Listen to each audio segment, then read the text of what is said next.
Entonces, en la sesión de hoy, pues vamos a hablar de el desarrollo de la política cultural y su relación con la identidad nacional de la República de Corea.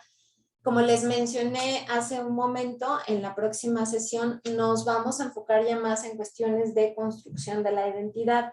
Lo que vamos a ver en esta sesión es cómo se desarrolla la política cultural a partir de que Corea se forma como un país independiente y cuáles fueron las aproximaciones de sus gobernantes para poder entablar o para poder encaminar nuevamente una línea para el desarrollo de la identidad nacional. Es muy importante entender esta parte porque cuando se conforman nuevamente estos dos países, ¿no? En el norte, Corea del Norte, al sur, la República de Corea, claramente quedan pues divididos, ¿no? Ya no es un solo conjunto, ya no estamos hablando de un reino, no estamos hablando de una sola pieza, ¿no? De una estructura monolítica en la península como se tenía hasta antes de la invasión japonesa.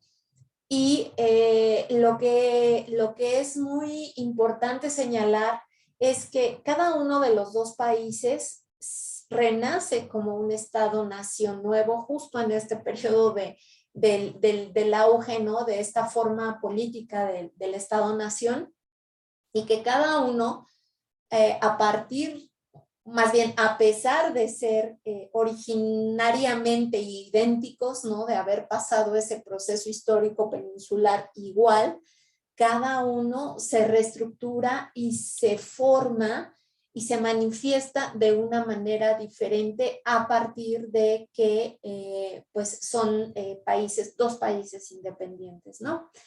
Es muy interesante ver cómo se da este proceso porque al final, como les comentaba en otra clase, pues los coreanos del norte van a tener una influencia política ideológica, ¿no? De un estado socialista, y eso va a llevar, por ejemplo, a rescatar elementos que sean importantes para mantener ese sistema político que ellos eligieron tener, ¿no? Por ejemplo, suprimir palabras que no sean, según ellos, autóctonas, ¿no? Del coreano, que no sean realmente parte de la lengua coreana, o retomar palabras que hacen referencia a momentos históricos clave o que hacen referencia a cuestiones históricas que sucedieron. Creo que me sacó, a ver. Creo que me sacó. ¿Ya me escuchan todos de nuevo, chicos?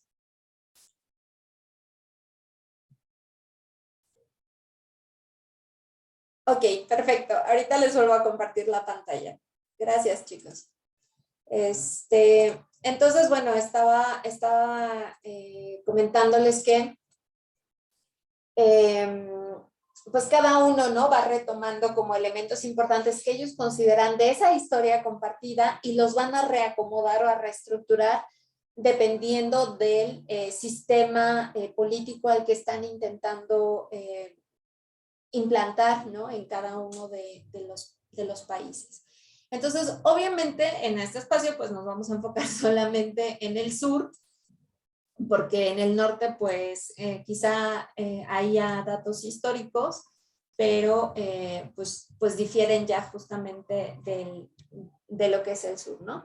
Entonces, bueno, en las sesiones anteriores, bueno, justo en la anterior, nos quedamos en que empezó un proceso en la década de los 90 de difusión cultural a partir de pues, políticas específicas o decisiones específicas que se toman desde el Estado, ¿no? Y que justo hasta esa década de los 90 se empiezan a considerar esta promoción cultural a través de organismos como la Fundación Corea, ¿no? Que se establece específicamente para la difusión cultural de la República de Corea y para la promoción de los estudios coreanos en el exterior. Esto se da a veces, ¿no? Bueno, en este momento no había, por ejemplo, centros culturales como los que ahora existen, que ya, digamos, son como la culminación de una política que empieza justamente a finales de los 90, ¿no? Pero justamente se utilizaban las embajadas como sedes, ¿no? Desde donde, o centros, como se ve en la diapositiva, centros difusores de esos programas que estaban destinados a promover Corea. Entonces, Korea Foundation funge como este nuevo agente diplomático, ¿no? Igual que lo hace Fundación Japón, por ejemplo, para Japón, o que lo hacen otros organismos para otros países, ¿no? Pero en el caso coreano se empieza a hacer todo a través de las embajadas. Entonces, pues bueno, ustedes bien sabrán que en las embajadas hay diferentes como departamentos, ¿no? Están la agregaduría política, la económica, la cultural, está la parte consular, etcétera, ¿no? La militar, que está conformada por un representante del ejército, de las Fuerzas Armadas, y un representante de las Fuerzas Navales, ¿no? Entonces, bueno, todas esas partes al final colaboran de alguna manera para que se empiece a promover una imagen específica de Corea y una imagen enfocada al aspecto más cultural, ¿no? Justo durante esta década habíamos mencionado en la sesión pasada que está esta crisis del 97, esta crisis económica, que hace que Corea pida ayuda al Fondo Monetario Internacional y se la brindan, pero le dan una ayuda condicionada, y parte de las condiciones de esta ayuda que le da el Fondo Monetario Internacional es la apertura del mercado, ¿no? Es decir, bueno, sí te ayudamos, pero entonces ahora nos abres las puertas para que podamos entrar y también nosotros podamos, pues de alguna manera, competir en el mercado coreano, que es un cambio importante porque, si recuerdan, en las sesiones previas habíamos justamente mencionado que el desarrollo económico de Corea principalmente se da en base a una economía de exportaciones. Entonces, cuando el Fondo Monetario Internacional dice, bueno, sí te ayudo, pero pues también danos chance, ¿no? O sea, no es que no tengamos que ser parte también del beneficio, ¿no? Que te va a dar la lana que te vamos a prestar. Entonces, pues al final de alguna manera Corea se ve obligada a abrirse, pero eso también hace que se reestructuren internamente, que las dinámicas y la ayuda que el gobierno le brindaba a los chaebols, a estos grandes conglomerados, empiece a tener una regulación mucho más estricta, y entonces pues también que la economía empiece a tener como un sistema mucho más independiente y que no sea tan dependiente de los chaebols, que de alguna forma es lo que había llevado a la crisis del 97, ¿no? Si ahora vemos Corea y nos preguntamos si realmente lograron transitar de esa economía, de la dependencia de los grandes chaebols, creo que sería sumamente cuestionable porque, por ejemplo, uno de los nombres con los que se conoce a Corea, o a veces con los que los mismos extranjeros que viven en Corea o que vivimos en algún tiempo en Corea hacemos referencia a Corea, es como pues la República de Samsung, ¿no? Y esto nos puede describir en 3, 4 palabras la estructura económica que tiene Corea. No quiere decir que ahora el gobierno ya no subsidie o ya no ayude o ya no rescate a estas empresas cuando están en crisis. Lo sigue haciendo. Se supone que la idea es como regular esta ayuda, pero también aunque lo sigue haciendo, lo hace en menor cantidad porque también desde la estructura social hay un cuestionamiento muy fuerte, muy directo a estas empresas, ¿no? Porque pues, toda la gente dice, a ver, o sea, pues si se van a la crisis y entonces nosotros los tenemos que rescatar y entonces se vuelven a ser ricos y cuando son ricos las ganancias son para ellos y no se dividen, a pesar de que todos usaron los impuestos de todos para poderla sacar del hoyo en el afán de salvar la economía coreana, pues tampoco está padre. Entonces, la sociedad coreana es muy crítica con su gobierno, es muy crítica con sus gobernantes. Esto también está relacionado mucho a esa mentalidad confuciana donde existen estas relaciones de orden y de obediencia, ¿no? Pero también de ética, donde pues el rey, ¿no? El súbdito pues le debe de ser fiel al rey y le tiene que ayudar y obedecer y etcétera, ¿no? Pero también aquí hay una carga muy fuerte para eso que se concebía como rey o como líder, ¿no? En la actualidad, donde su misión es ser buen líder, ¿no? Y velar por los intereses, por la seguridad y por el bienestar de sus súbditos. Entonces, esa mentalidad confuciana, pues también le ha permitido a los coreanos, a la sociedad coreana, ser mucho más crítica y mucho más demandante también con quienes gobiernan el país, ¿no? Y eso se ha trasladado, esa práctica se ha trasladado de alguna manera pues bastante bien hacia el proceso de democratización de Corea, ¿no? Con esto no quiero decir que Corea es una sociedad sumamente democrática, ¿no? Quizá, bueno, es democrática, pero con esto no quiero decir que es una sociedad equitativa o que no haya problemas, porque es un país con un sistema democrático. Tiene cientos de problemas, igual que los tenemos nosotros.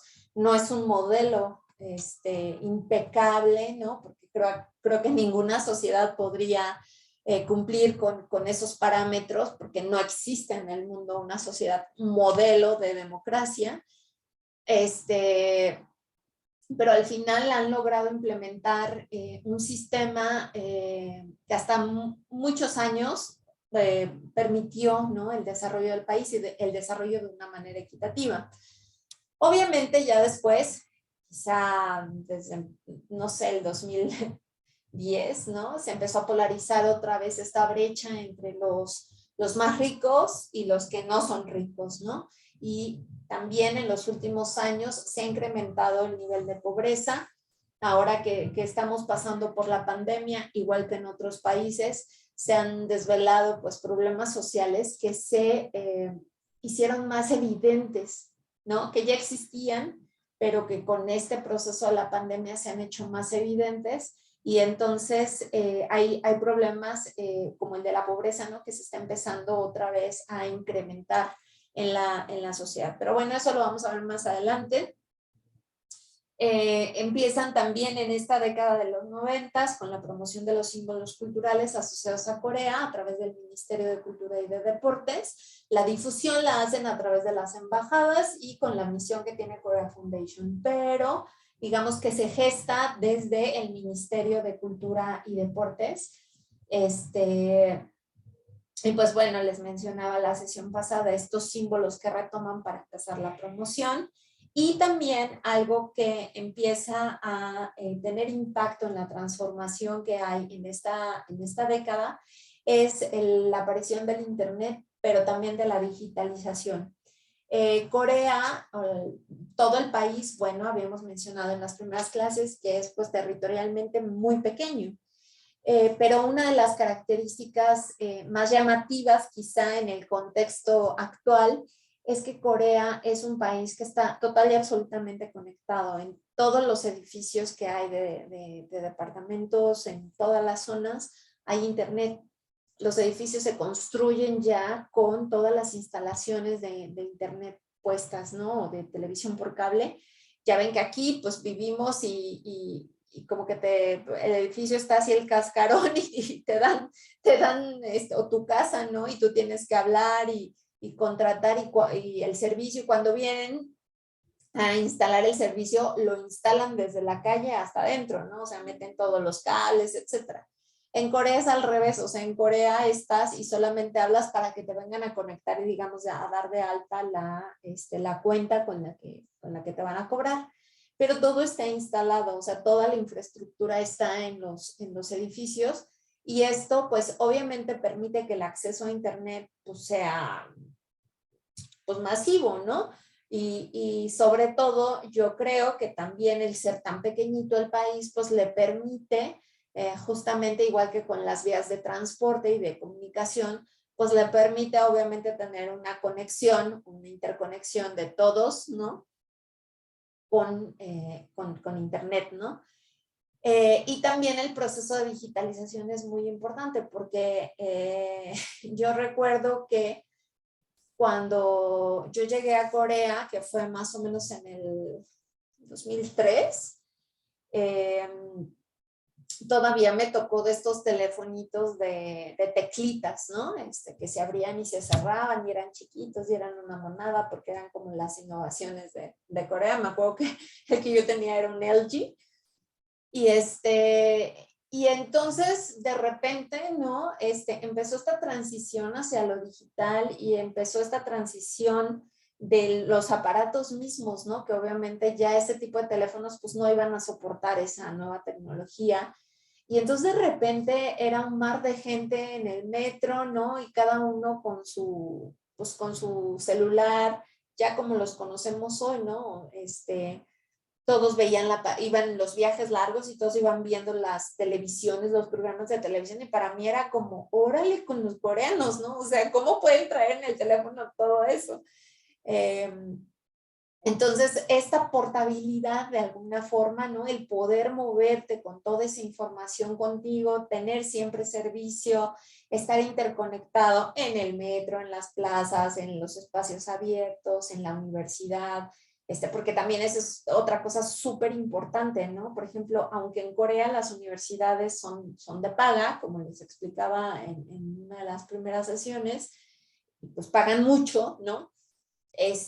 También es cierto que son universidades que están muy equipadas en estos términos tecnológicos, ¿no? Llegas al salón y está todo, ¿no? Está como un cajón que tiene todo, la computadora, está conectada al internet, están instaladas las bocinas, está conectado al proyector, le aprietas un botoncito y baja la cosa esta para proyectar. O sea, está todo adecuado, ¿no? Para poder dar ese salto tecnológico, ¿no? De alguna manera. Entonces, sí hay una diferencia entre la dinámica, porque no es lo mismo dar una clase, por ejemplo, ayudado de herramientas tecnológicas, donde tú como maestro no te tengas que estar preocupando por chispas, tengo que correr para conseguir un proyector, o chispas, a ver si me alcanza hoy, ¿no? A que me toque una computadora, y ojalá la compu que me toque pues funcione, porque si no, ¿cómo les voy a dar la clase? No es lo mismo, ¿no? A llegar y saber que tienes ahí tus herramientas y que puedes desarrollar diferentes formas de dar una clase.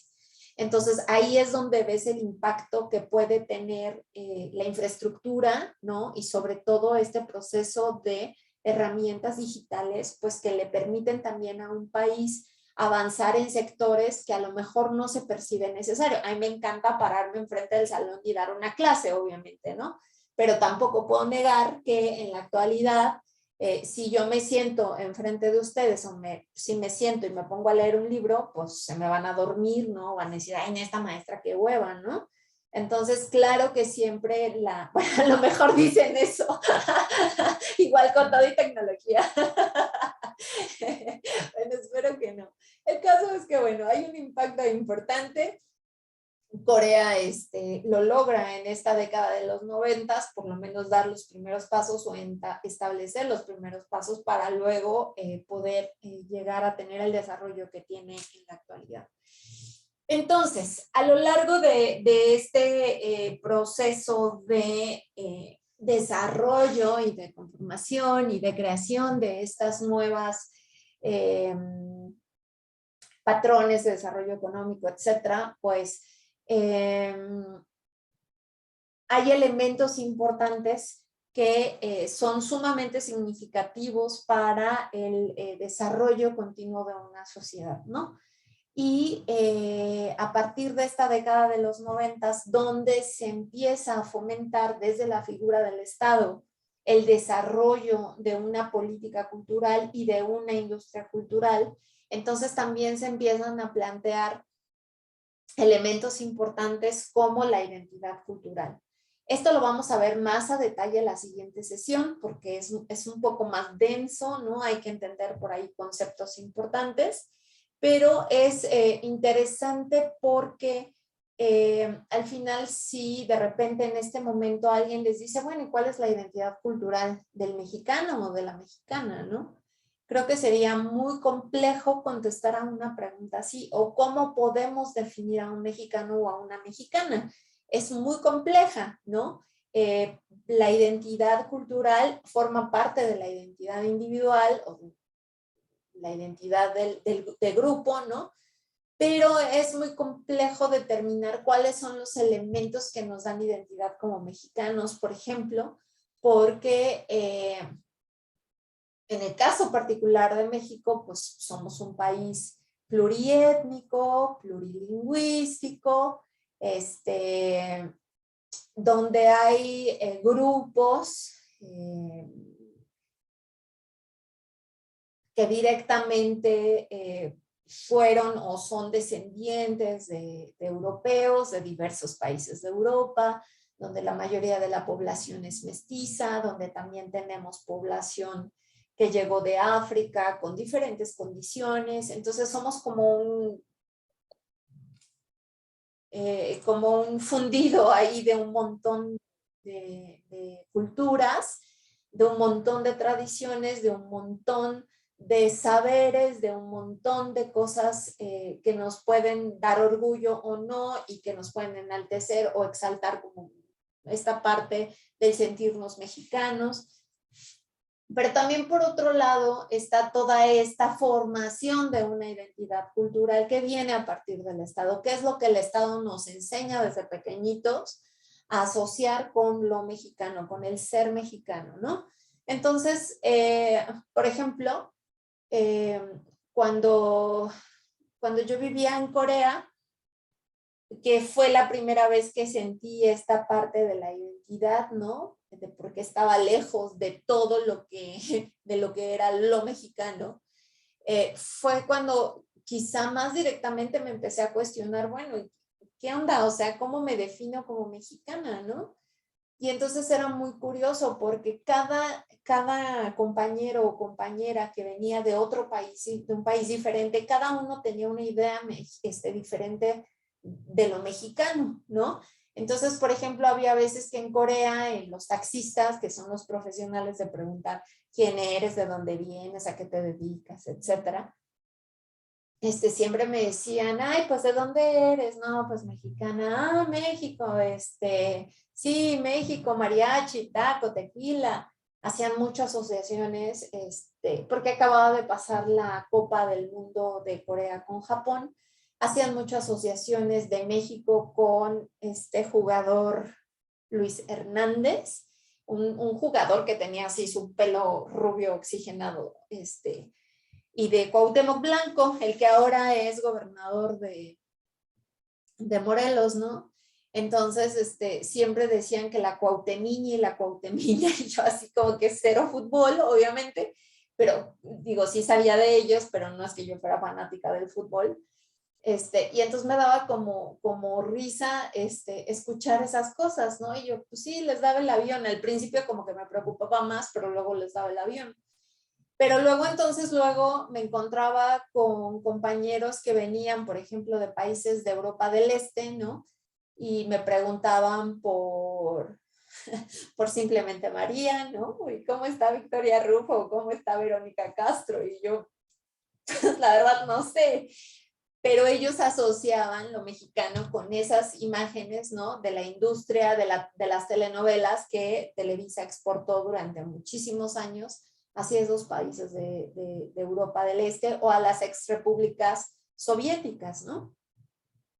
Y entonces luego, con el tiempo, fueron cambiando un poco estas ideas y se empezó a asociar a México con los narcos, por ejemplo, ¿no?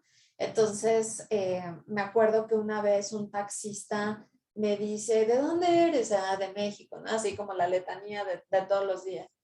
Y me dice, ah, México, gone, pum, pum, pum, ¿no?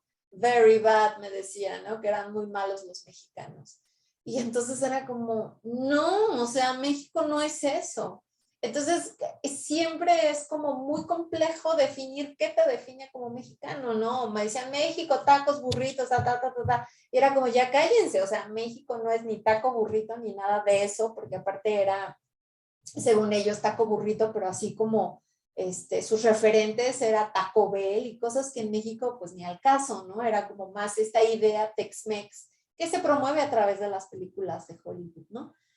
Entonces sí es muy complejo cómo te defines, porque luego entonces venía el Día de la Independencia y pues a todo lo que daba, ¿no? A excepción que una vez un embajador ahí antipático canceló el grito porque él no quería dar el grito. Hubo fiesta, pero no grito, ¿no? Y todos los mexicanos así esperando el momento del grito, ¿no? Porque era como que lo que más exaltaba este anhelo de estar en tu país, etcétera. Y entonces era como, no, esto es lo mexicano, ¿no? El poder probar comida mexicana, el poder estar con otros mexicanos, el poder hablar español. Dices, esto es México, ¿no? Pero luego, si lo piensas, dices, bueno, quizás si hubiesen puesto aquí a alguien, alguna persona otomí, pues esto no le significa nada, ¿no? Entonces, así de complejo es pensar una identidad nacional. Obviamente el Estado se encarga de reproducir elementos como simbólicos, ¿no? Como estos que decidió el gobierno coreano promover para promover lo coreano. Siempre hay símbolos nacionales, identitarios, que nos van a permitir unir esa identidad a través de esos códigos específicos que nos enseñan desde que somos chiquitos y desde que estamos en la escuela. A todos nos enseñan el himno nacional, a todos nos enseñan a darle honores a la bandera, a todos nos enseñan a dibujar la bandera de nuestro país, a todos nos explican qué significa la bandera de nuestro país.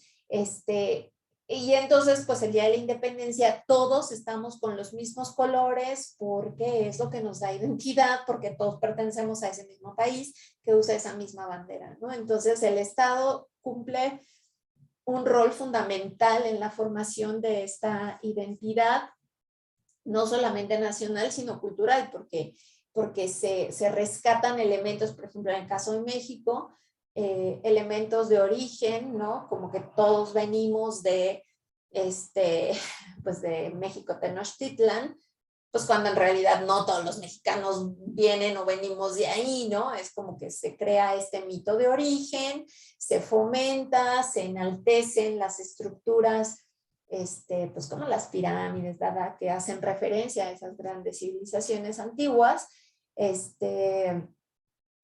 y bueno, se van construyendo, ¿no? Estas ideas o estos elementos que son importantes, sobre todo para generar este sentimiento de colectividad, ¿no? De que todos pertenecemos. Entonces, en el caso de Corea específicamente, hay varios elementos que tienen que considerar al momento de reconfigurar, reconstruir, rehacer esa identidad que van a usar como país nuevo, ¿no? De alguna forma, como república independiente. Y se tienen que considerar esos elementos, primero la discontinuidad cultural, porque la hay. En algún momento, digamos, el hecho de que Japón haya venido a detener, ¿no?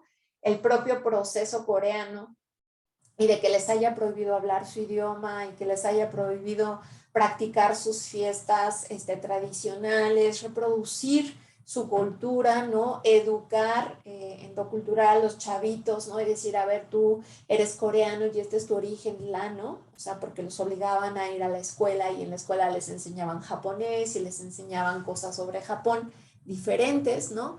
Eso marca obviamente una discontinuidad cultural. Ya no hay como un seguimiento, no un proceso de desarrollo natural, ¿no? Por lo menos eh, eh, no podemos decir que nadie lo toca, ¿no? O que haya sido por decisión propia de los coreanos seguir ese camino. Entonces, esto es muy importante porque cuando se retoma esta parte de la identidad nacional, lo japonés se usa mucho o se va a usar mucho este elemento anticoreano, ¿no? Que van a tratar como de eliminar en lo más posible. Entonces luego también está esa cultura tradicional que rescatan y que habrá 1000 elementos de una cultura tradicional, pero que no va a ser toda esa práctica tradicional, ¿no? La que van a rescatar para representarlo. Son elementos seleccionados de una manera muy, pues, muy a propósito, ¿no? Luego también está esta parte de la cultura contemporánea, qué es lo que somos hoy, en qué nos convertimos, qué queremos que vean de nosotros, qué no, etcétera. Está esta cultura de división también, ¿no? De contraponerse hacia lo que se estaba replanteando en el norte. Es decir, si estás a favor o te gusta o te atrae o te llama la atención el norte, eso te nulifica totalmente para que seas parte del sur, ¿no? Entonces siempre está como esta extrapolación de lo que decide el norte en contra de lo que decide el sur. Que bueno, como lo vimos en la sesión pasada, un poco empieza a ablandarse cuando llega Kim Dae-jung, ¿no? Presidente con la política de Sunshine. Y luego también hay otro elemento que se tiene que considerar, que es la cultura occidental, porque obviamente la llegada de Estados Unidos, pues no nada más fue como el dinero de los Estados Unidos, o sea, llegó con toda una estructura ideológica también, pero también con prácticas culturales que se empezaron a desarrollar y se empezaron a socializar en ese espacio geográfico que ahora se llamaba República de Corea, ¿no? Y todo eso empieza a influenciar o a influir a que se estructure de una forma diferente esa identidad cultural que tenían los coreanos previo, ¿no? A la llegada de los japoneses. Entonces, ¿qué fue lo relevante para el gobierno en torno a la identidad cultural y cómo lo ejecutaron o lo reflejaron a través de la política cultural? Entonces, de alguna manera logran o intentan rescatar esta parte tradicional, ¿no? Primeramente basada en Hanminjok, que es literal el pueblo coreano o el pueblo Han. ¿Se acuerdan que en la primera o en la segunda sesión que les explicaba el nombre de Corea les decía que era Tehan Mingu, ¿no? Como el país o la tierra del gran pueblo Han. Entonces ellos atan su identidad a este pueblo Han que también les va a dar no solamente esta idea de pueblo, ¿no? Sino que también les va a permitir luego justificar esta idea que ellos tienen de la pureza racial, ¿no? Que habíamos también mencionado que a estas alturas del mundo, pues bueno, nadie puede decir que existe un pueblo humano, un grupo humano que sea puro, ¿no? Eso no existe, siempre grupos, pueblos, lo que sea, pues han vivido en constante movimiento en el planeta y eso ha llevado a mezclas pues que existen o que le dan forma al mundo que somos hoy, ¿no? Sin embargo, dentro de un discurso de identidad nacional, estos elementos son muy importantes porque a veces cuando ustedes escuchan hablar a los coreanos, ¿no? Por ejemplo, cuando fue la Copa del Mundo, creo que fue la primera vez que Corea logró pasar a cuartos de final, si no mal recuerdo, y creo que le ganó a España. Y por cierto, es algo que los españoles todavía no superan. Los españoles que van a Corea siempre están discutiendo de eso con los coreanos, pero los coreanos en su discurso popular, ¿no? Siempre hacen referencia a que ellos ganaron porque son coreanos y porque los coreanos tienen esta fuerza, ¿no? Que les da su sangre pura y que les da esta capacidad de sobreponerse a cualquier situación, ¿no? Y claro, eso luego lo ligan con esa capacidad que tuvieron para desarrollarse económicamente y entonces se empiezan a construir mitos que dan pues, en mucho el discurso, que conforman en mucho el discurso que hoy se maneja en Corea desde Corea, ¿no? Entonces es como decir, bueno, es que yo tengo sangre, no sé, ¿no? Mexica. Y entonces como los mexicanos tenemos sangre mexica, pues por eso somos guerreros y por eso andamos de matones y es como, pues eso es obviamente algo totalmente ridículo a estas alturas del desarrollo humano, ¿no? que hay elementos sociales que llevan a los chicos y a las chicas a tomar en determinado momento la decisión de integrarse a un grupo de delincuentes, y entonces, sí, obviamente eso nadie lo niega, pero la explicación no es tan simple, ¿no?, como se puede ver desde un discurso nacionalista. Entonces, bueno, en esta parte de qué es lo que rescatan de lo tradicional, de lo que les da el origen, la esencia de lo coreano, pues justamente esta referencia al pueblo, que son un pueblo homogéneo, que son un pueblo único, que son un pueblo puro en términos de sangre, y que esto, ¿no?, les da esos elementos importantes para pues ser lo que son.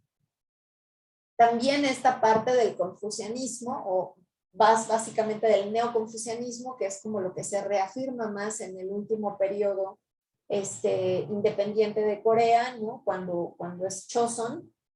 El neoconfucianismo es como un confucianismo más estricto, ¿no?, más enfático, donde exaltan el humanismo, la moralidad, la ética, la autocultivación, el valor de lo espiritual sobre la vida material, etcétera, ¿no? Y claro que hay muchos otros elementos, ¿no?, que siguen formando parte de las prácticas coreanas, como esto que les mencionaba la sesión pasada, ¿no?, la celebración del Solnal, del Chuseok, el confucianismo en toda su expresión, ¿no?, todo lo que impacta en el orden social se sigue practicando. El lugar de la mujer, el rol de la mujer en la sociedad coreana sigue muy apegado a esta práctica. Quizá las nuevas generaciones son un poco más retadoras, ¿no? Pero aún así la sociedad se sigue manejando a partir de estos principios tradicionales básicos, ¿no? Entonces, bueno, digamos que esta parte de lo tradicional, hay muchos elementos, podríamos enumerar muchos, pero sobre todo tratan de exaltar esta parte en contraposición a los japoneses, es decir, todo lo que era Corea antes de los japoneses es lo que nos va a seguir dando esa identidad de la Corea tradicional, de la Corea antigua, de la Corea no tocada, y en el discurso de la construcción de esta nacionalidad, también pues esta parte de la contraposición con Japón, pues les va a servir mucho, sobre todo para motivar, ¿no?, para exaltar ese sentimiento de unión, de grupo, de colectividad, de decir, bueno, yo soy coreano, no soy japonés, entonces yo soy a partir de que no soy lo otro, ¿no? Siempre este reconocimiento de la otredad no solamente nos va a permitir reconocer al otro, sino que a partir del reconocimiento del otro nos va a reafirmar a nosotros, ¿no? Es un proceso muy importante que a veces quizá no nos detenemos a pensar, pero que al final, por lo menos en el caso de Corea, ha sido fundamental, ¿no?, para mantener este grupo, ¿no?, esta sociedad caminando en el sentido que desde la estructura del Estado se necesita, ¿no?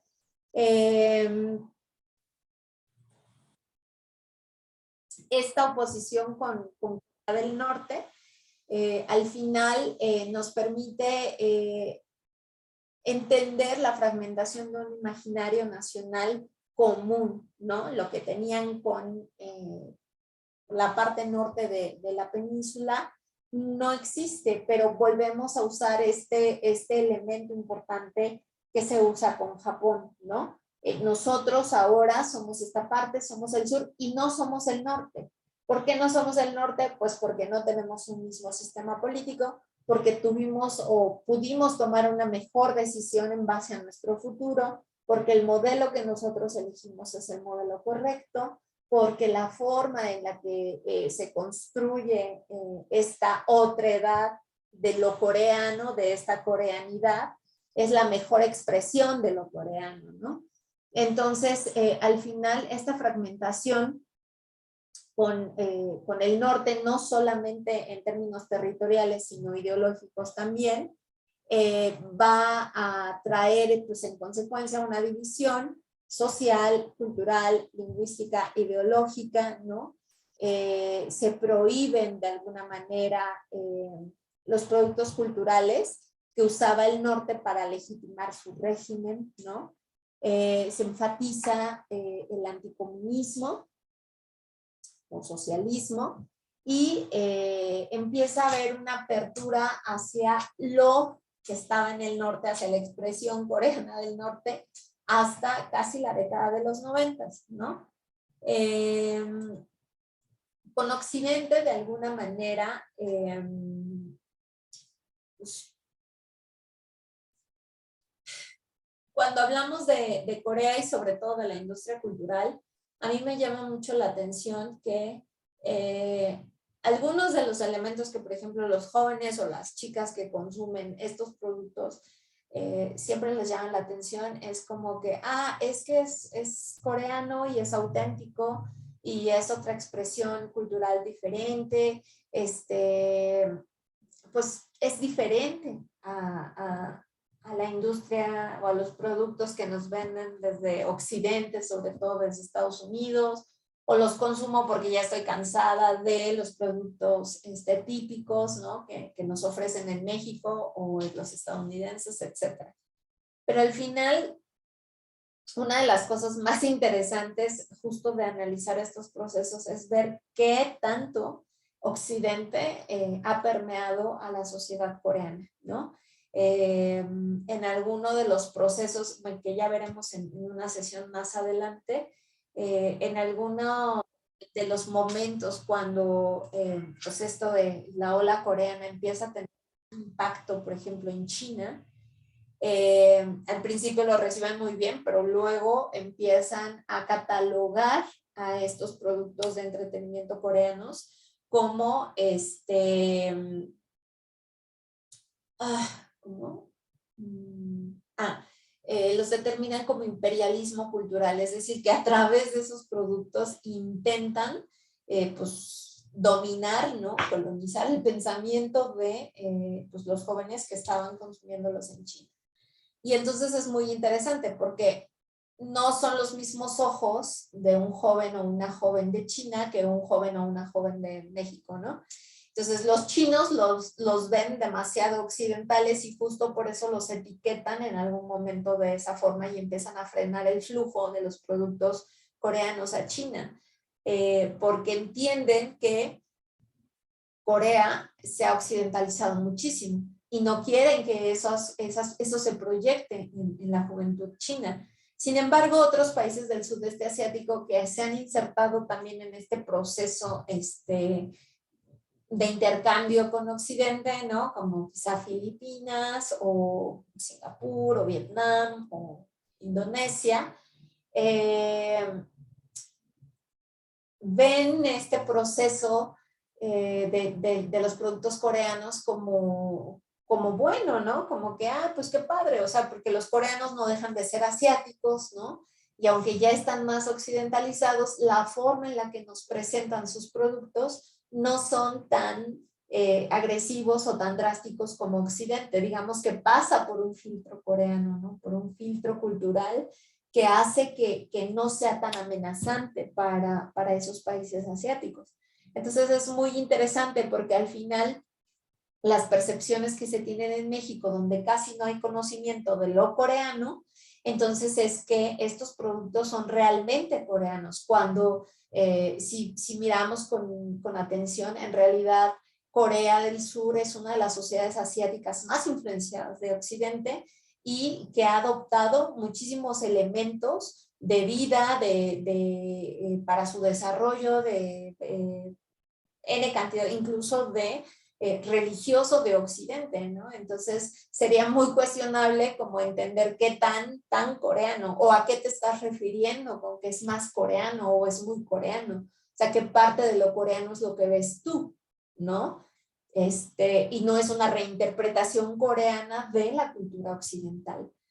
Entonces, bueno, es muy interesante porque al final en Corea del Sur, pues se ha entendido pues este tipo de vida occidentalizado, les atrae mucho obviamente, y también han visto el desarrollo de esta cultura popular, que no es tal cual la cultura popular, pero bueno, veámoslo como cultura de masas, como sinónimo de consumismo, materialismo, violencia, una exposición altísima a lo sexual, en este caso podríamos decirlo de una manera más suave, como sensualidad, ¿no? El individualismo o el hedonismo mismo que tanto se critica de Occidente, ¿no? Pero que de alguna manera han integrado muy bien, sobre todo a la industria cultural, ¿sí? No quiero decir que toda la sociedad esté de acuerdo con esto, evidentemente no. Hay personas que no están ni siquiera a favor de la música del K-pop o de que ese tipo de elementos se usen como elementos identitarios de Corea, ¿no? Hay gente que está en contra de esto y que dice es que eso no es la cultura coreana, pero obviamente yo entiendo también que es un proceso que apenas está como en el auge que querían que estuviera desde los 90s y que entonces, pues bueno, lleva tiempo procesar, ¿no? Y de construir como estas ideas que nos proyectan a través de la industria cultural. En el plano internacional, pues bueno, como les mencionaba al principio, tanto la globalización como la interconexión y el desarrollo de las comunicaciones fueron muy importantes para que se pudiera implementar este cambio, ¿no? Hacia la política cultural que se establece a través de los diferentes gobiernos. La globalización al final es un proceso importante porque no solamente va a permitir que Corea salga, sino que va a permitir que Corea sea vista, ¿no? Y que esté justamente interconectada con un montón de espacios que antes no estaba interconectada. Y pues un ejemplo de eso es que hoy estamos aquí dando una cátedra o una clase sobre eso, ¿no? Que nos puede o nos permite dimensionar que si bien no hay en México una suficiente difusión o educación, ¿no? Desde lo académico, como más objetiva sobre Corea, ¿no? No tenemos estos espacios realmente desde lo académico que nos ayuden a entender mejor Corea, bueno, no solo Corea, muchos otros países, ¿no? Pero en el caso de Corea en particular no existe, entonces obviamente el hecho de que estemos hablando de Corea hoy es porque hay un flujo, ¿no? Hay una influencia, hay un movimiento que está llegando a promover que los jóvenes se interesen, pero también que al mismo tiempo cuestionen sobre este país en particular. Y eso no sería posible si no existiera esta interconexión, ¿no? Que nos permite la globalización.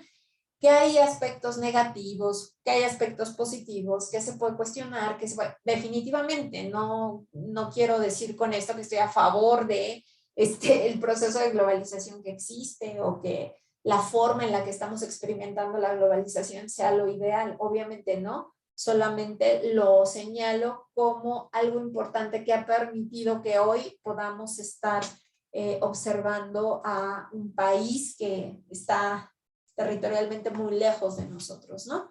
Entonces, bueno, esos elementos son importantes, pero al final, ¿cómo se estructura este plan, ¿no? De promoción cultural a partir de que Corea se forma como un país independiente, la República de Corea?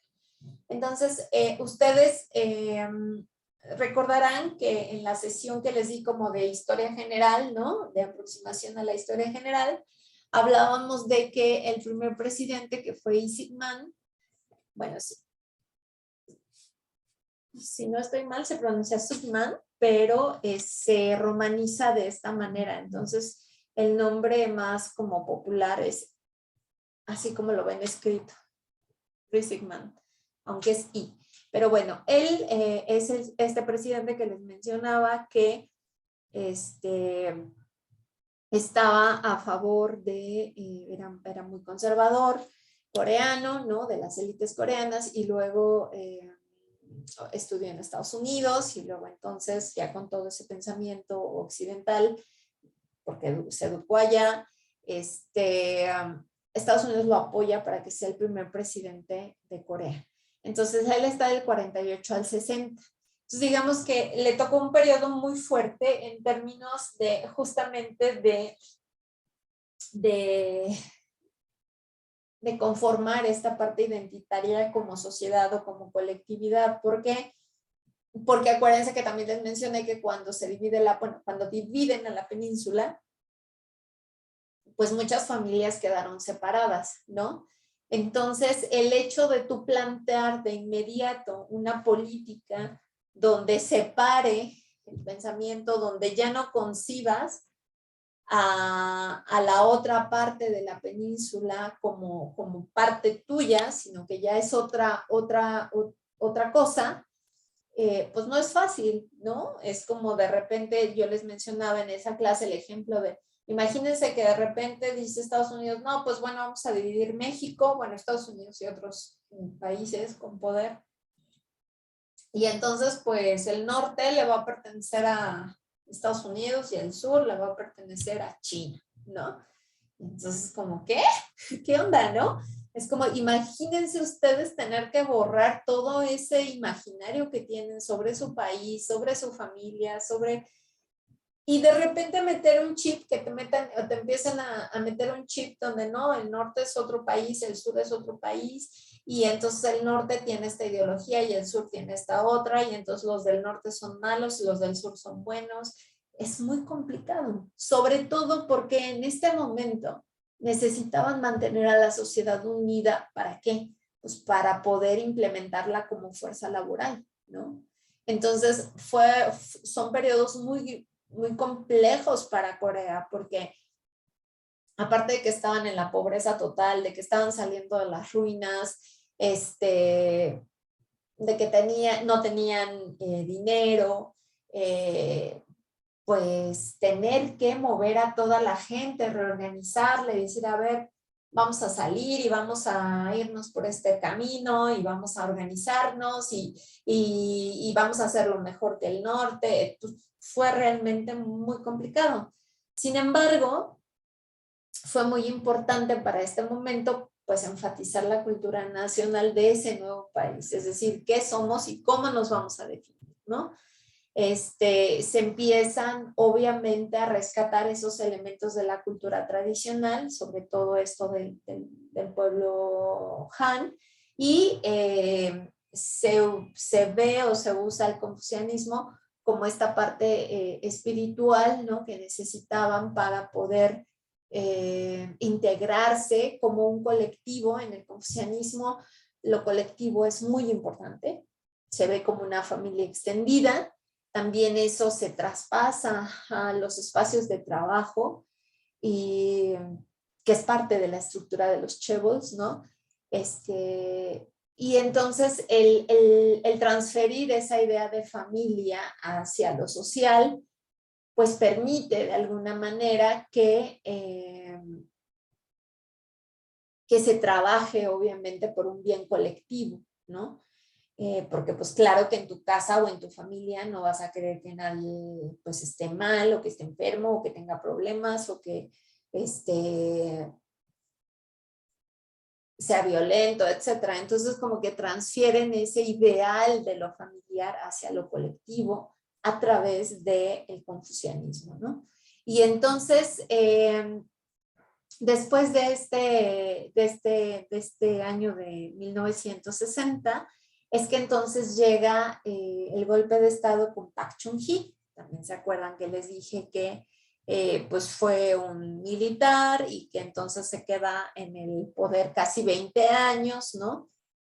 Y él es el que al final, como también les explicaba en una de las sesiones previas, se cuestiona mucho, se puede cuestionar mucho este perfil militar y autoritario que tenía, pero también es cierto que logra organizar a fuerza, obviamente, pero lo hace a toda la sociedad para poder empezar a construir el país que necesitaban, ¿no? Del 74 al 79, independientemente de las políticas económicas que se establecen para el desarrollo del país, se establece un plan de desarrollo cultural donde se busca la excelencia, ¿no? Pero también el acceso a la cultura para todos. Esto es muy interesante porque ¿cómo explicarles? Pues no es que haya o no acceso a la cultura, todos tenemos cultura, todos nacemos en un entorno con elementos culturales asignados y los practicamos todos los días. Con acceso a la cultura se refieren a esta parte de lo cultural que permite meterte en un espacio de la cultura misma, pero que es una cultura elegida, que es una cultura que te va a permitir tener acceso a ciertos elementos, ¿no? Y al tener el acceso a esos elementos o a ese conocimiento o a esa parte de la historia, pues obviamente te va a permitir decodificar, ¿no? O te va a dar herramientas para decodificar esos elementos que a lo mejor si no te los enseñan, pues no los sabrías, ¿no? Tiene mucho que ver con esa parte de la cultura establecida, creada, fabricada en particular, ¿no? Con ciertas intenciones. Entonces, al final, pues se buscaba obviamente una excelencia, excelencia en el sentido de que había que educar a la gente y había que prepararla y había que capacitarla, sobre todo para poder reafirmar esa identidad como un país nuevo, pero también para poderla meter en esta dinámica de desarrollo económico que era fundamental para que el país pudiera salir adelante, ¿no? Lo que busca Park Chung-hee en este periodo también es establecer una nueva identidad cultural, enfatizando la cultura tradicional. Es decir, ¿qué es lo tradicional para nosotros? ¿Qué nos da identidad? ¿Qué prácticas, no, nos permiten a nosotros autodefinirnos como coreanos? Y entonces enfatiza el arte folclórico, ¿no? Y la cultura tradicional. También vale la pena mencionar que, claro, con todas las necesidades que se tenían en este momento para el desarrollo económico, pues no es que tuvieran cantidades de dinero para invertir en el sector cultural, ¿no? Entonces, pues lo que les quedaba era la práctica de lo tradicional, como enfatizar esa práctica ritualizada que de alguna manera se practicaba en cada familia, ¿no? Entonces enfatizaba mucho el seguir practicando esto, lo que era tradicional coreano, y en base a eso se empieza a estructurar esta nueva identidad de lo coreano, pero ya en el sur, ¿no? Después del 80 al 88 con Chon Do-hwan,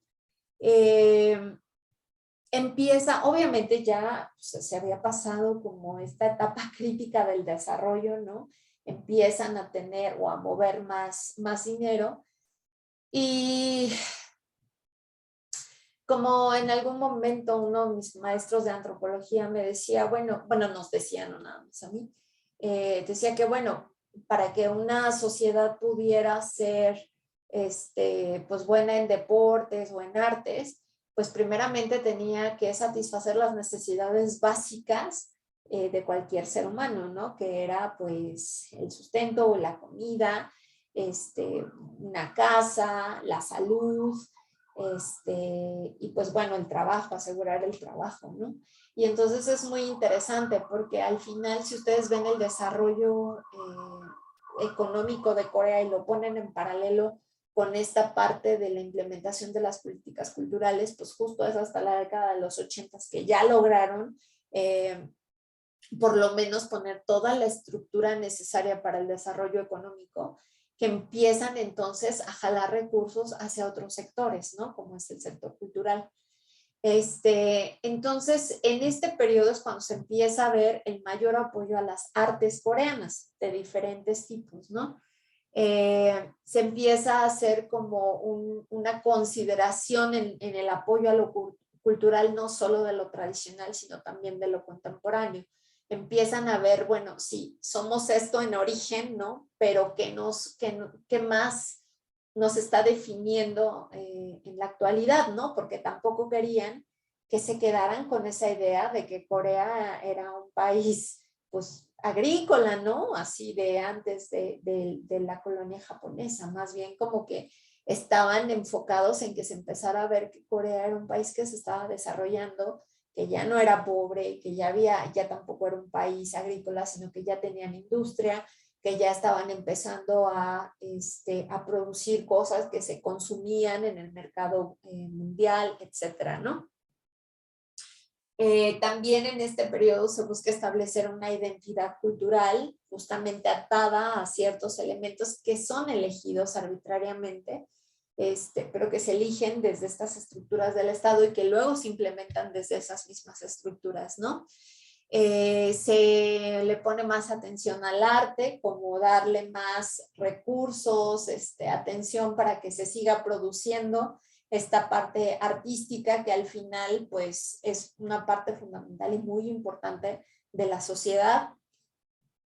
También se empieza a promover la cultura regional, es decir, ya no solamente se busca fomentar una idea o una imagen de una identidad nacional, sino que se empieza a ver o a resaltar, ¿no?, la particularidad de las regiones culturales, de las provincias, con sus características particulares, ¿no? Y esto también impacta, aunque aquí no lo vemos, pero va a impactar, ¿no?, en el turismo, en cómo la gente se siente atraída de ir y visitar otra región, porque allá hacen el bibimbap de una forma diferente a como lo hacen en donde yo vivo, ¿no?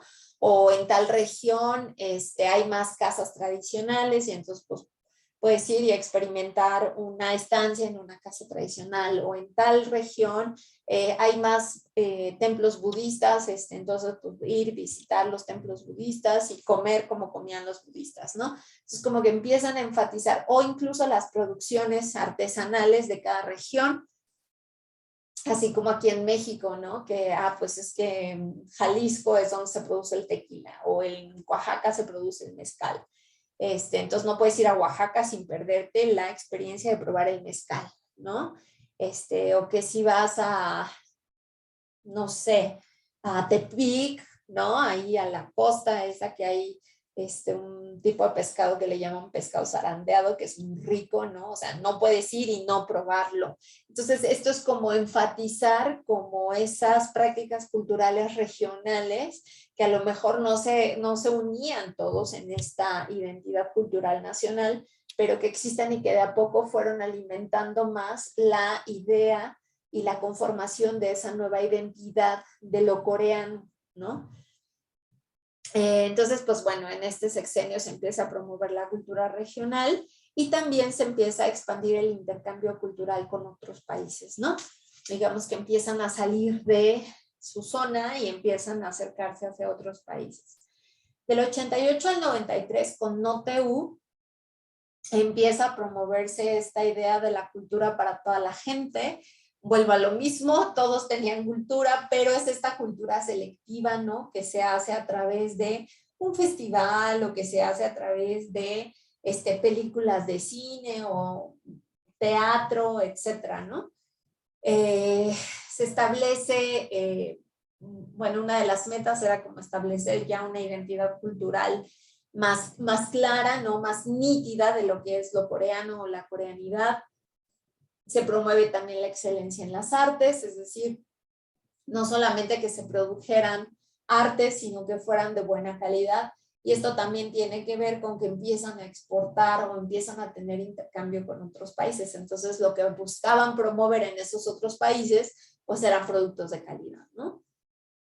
Se busca mejorar el bienestar de las artes, promover la cultura regional también, facilitar el intercambio cultural internacional, ya no solo promoverlo, sino facilitarlo, ¿no? Como establecer mejores condiciones para que se dé el intercambio cultural con otros países, desarrollar la cultura de medios, que esto es muy importante, y conseguir la reunificación étnica. Esto también es sumamente importante porque esta parte de, así como lo ponen, reunificación étnica es, bueno, pues no que nuestra identidad de país nos dice que pues todos somos originarios del mismo grupo y compartimos la misma sangre y las mismas características étnicas. Obviamente ellos entienden que este tipo de rasgos sociales se tienen que construir y estar reafirmando constantemente, ¿no? Entonces, bueno, es muy importante este momento porque el hecho de que se entienda que no es algo dado, no es algo automático, sino que es algo que se tiene que estar reafirmando constantemente, pues es muy importante también para mantener esta unidad social. Pero también yo lo asocio con esta necesidad de plantear una sociedad equitativa, ¿no? O sea, una sociedad donde todos valemos lo mismo, el estar hechos de lo mismo, ¿no? En teoría nos tendría que dar el derecho a lo mismo. Y creo que esta parte de la política cultural en este periodo es importante justamente para crear como ese bloque social, ¿no? Mayoritario donde todos pertenecemos, todos somos, todos merecemos, todos podemos, ¿no? Todos somos partícipes de, etcétera. Pero si se fijan también en este periodo, esta parte de la cultura de medios es sumamente importante. ¿Por qué? Porque es lo que empieza a dar el despegue a justamente la industria del entretenimiento, que tendrá un impacto pues unos 15 años después, ¿no? Un impacto fuerte, pero que se empieza a gestar en este momento, ¿no? Y ya del 93 al 98 con Kim Jong-sam, se enfoca en la creación de la nueva Corea. Y suena muy gracioso porque, pues bueno, si eran nuevos, ¿no? Acababa de surgir Corea como país apenas unos años atrás, que se refiere con la nueva Corea.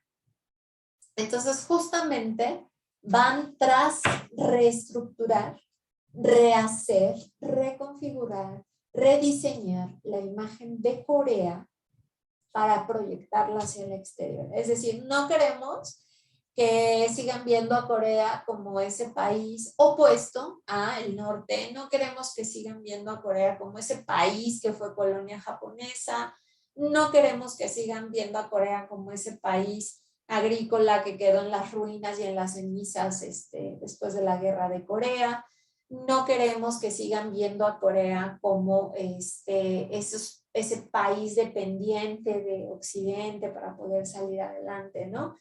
Queremos una nueva Corea. Y esto es muy interesante porque siempre en las clases les comento que cuando yo estaba estudiando en Corea y mi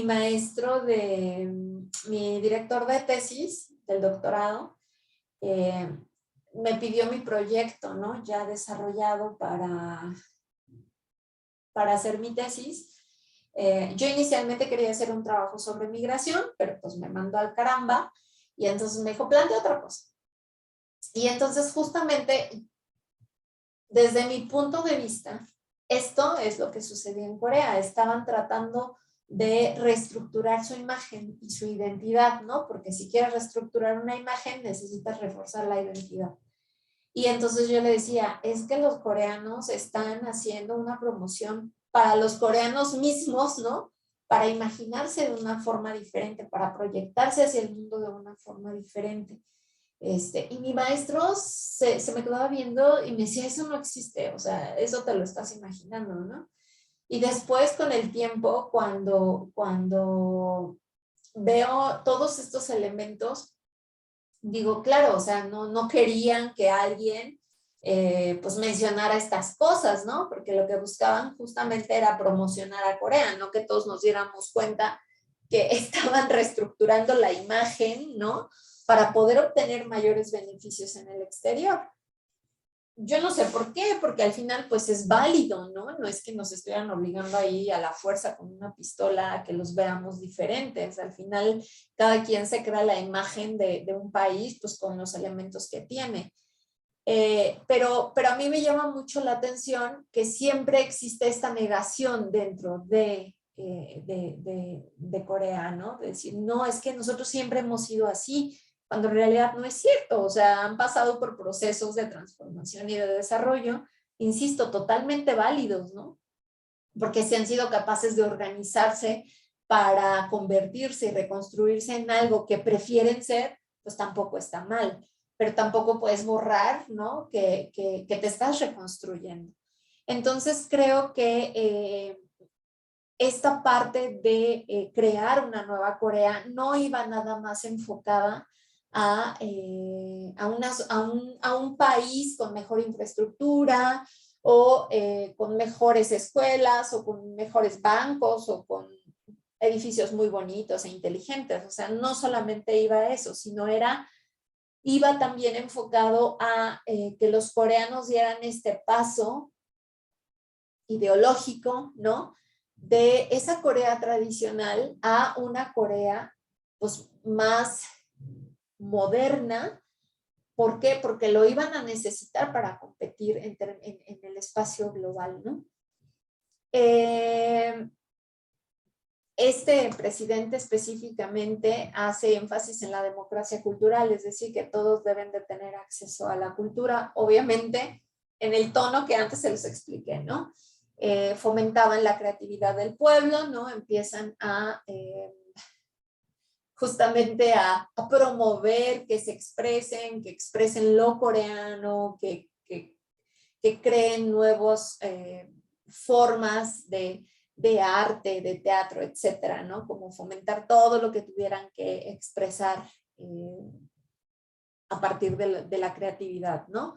Se sigue promoviendo la cultura regional, se siguen promoviendo las industrias culturales, pero también empieza a darse un énfasis en el turismo cultural, es decir, que vengan a Corea no solamente a viajar, sino que tengan temáticas específicas que les llamen la atención de Corea y que hagan a la gente venir a conocer a Corea. Se empieza a promover la unificación, ¿no? Se empieza a tener esta visión de la unificación, a globalizar la cultura coreana, la globalización de la cultura coreana, y se enfatiza también la importancia económica de la cultura y de las artes. Con Kim Dae-jung, que es este presidente del Sunshine Policy del 88 al 2002, se establece obviamente una política cultural que va ligada al Plan Quinquenal de Desarrollo, pero que establece ya un plan particular de desarrollo para su periodo presidencial de la industria cultural. En el 2000 se hace un nuevo plan que se llama Visión 21 de las industrias culturales, que era para el siglo XXI, y que plantea hacia dónde y hasta dónde quieren llegar con la industria cultural coreana, sobre todo tomando en cuenta que estaba pues emergiendo la sociedad digital, es decir, qué tipo de productos culturales vamos a producir y luego entonces cuáles vamos a exportar, ¿no? Enfatizó las industrias culturales y su intercambio con Corea del Norte, porque acuérdense que en la sesión pasada les comentaba que él fue el primer presidente que trató de suavizar ya directamente las relaciones con el norte. Y entonces, pues bueno, trata de que a partir también de las industrias culturales se pueda promover de alguna manera el ya no ver a los coreanos del norte como enemigos, ¿no? Sino más bien llegar como a algo que les permitiera a los dos pues dialogar, ¿no? De alguna manera y no tener ya esta etiqueta de península dividida. Pero bueno, también con Kim De-jong, la identidad nacional se hace una base fundamental para promocionar las industrias culturales. Entonces, esto es muy importante y este punto quizás es el más significativo de todos en el impacto de la industria cultural y de la política cultural, porque se unen las dos. No solamente se trata de fomentar la identidad nacional, sino que esta se hace fundamental para promocionar las industrias culturales. ¿A qué me refiero con esto?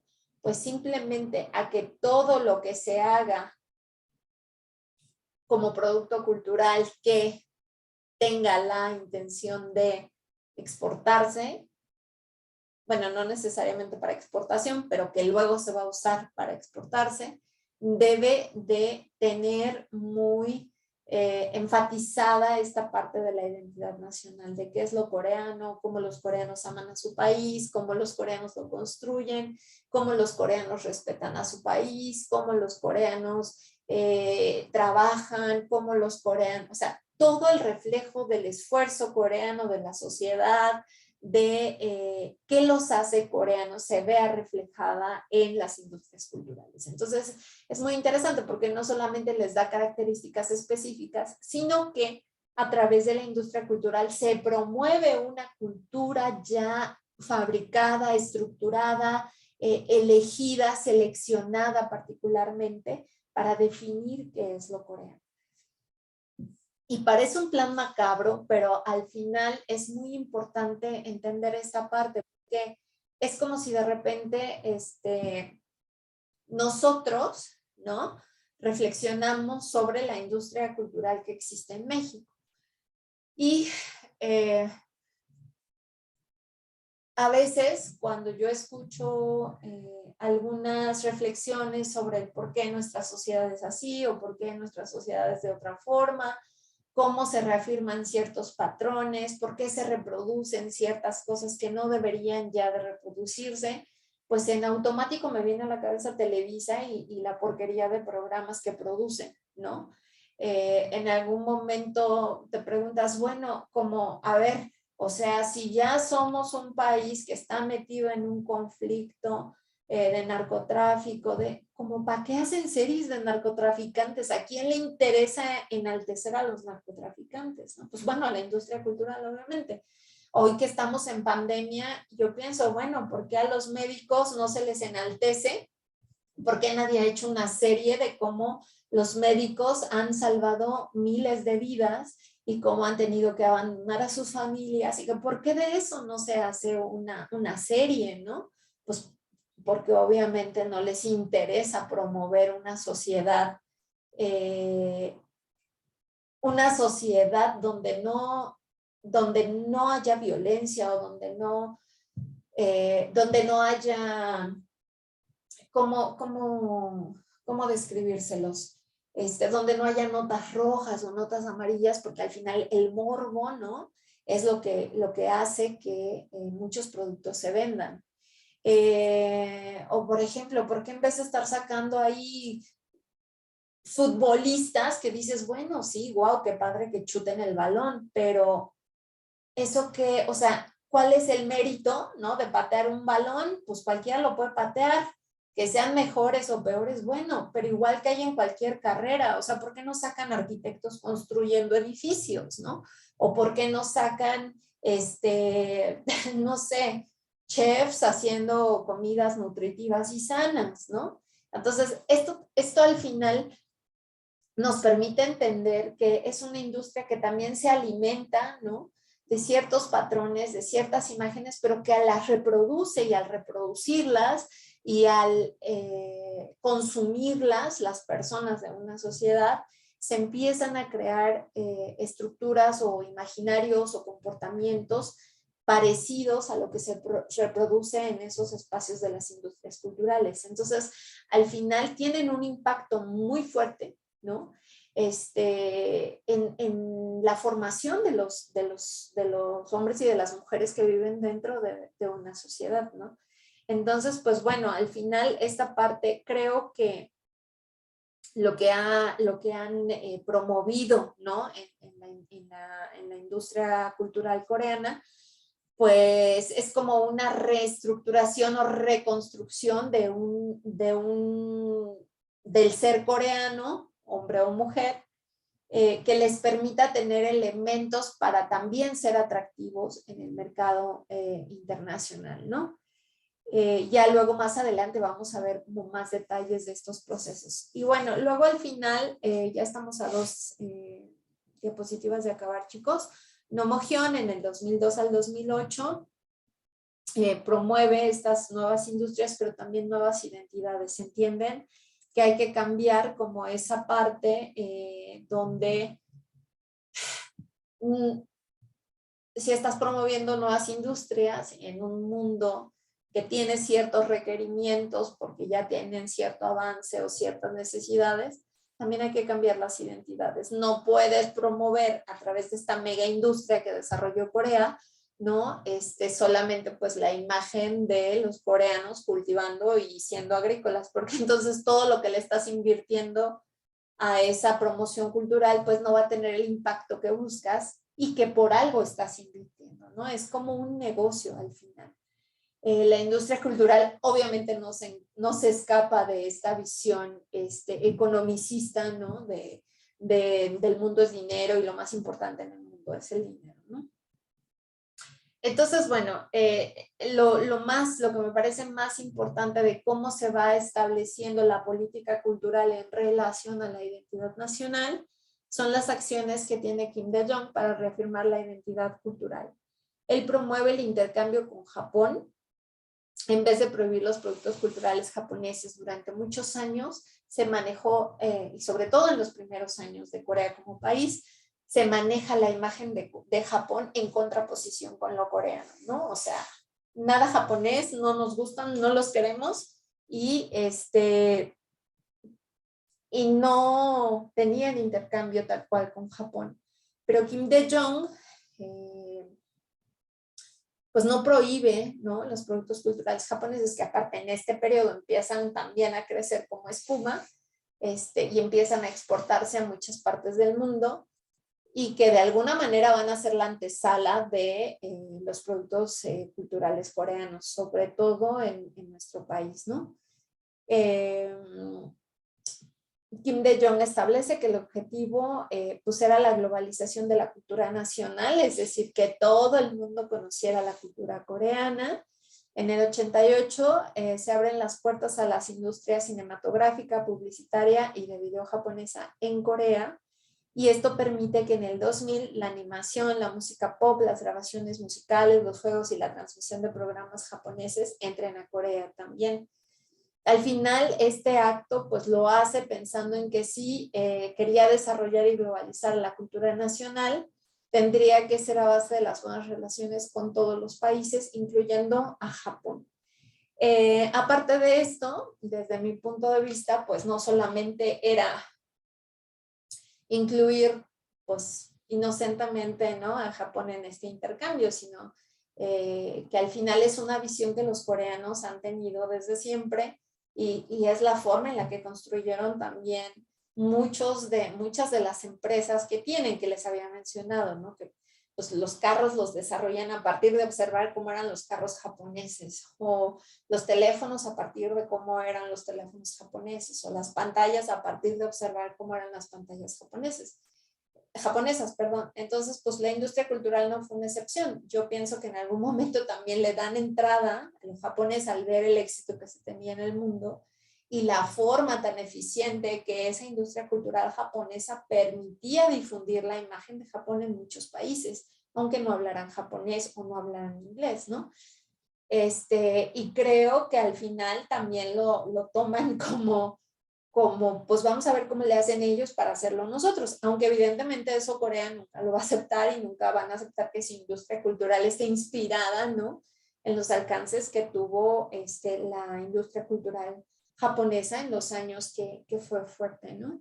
Entonces, pues bueno, la sesión de hoy hasta aquí, chicos, y si tienen alguna pregunta o algún comentario comentario, alguna duda, pues adelante. Ahorita les paso la palabra. Muchas gracias.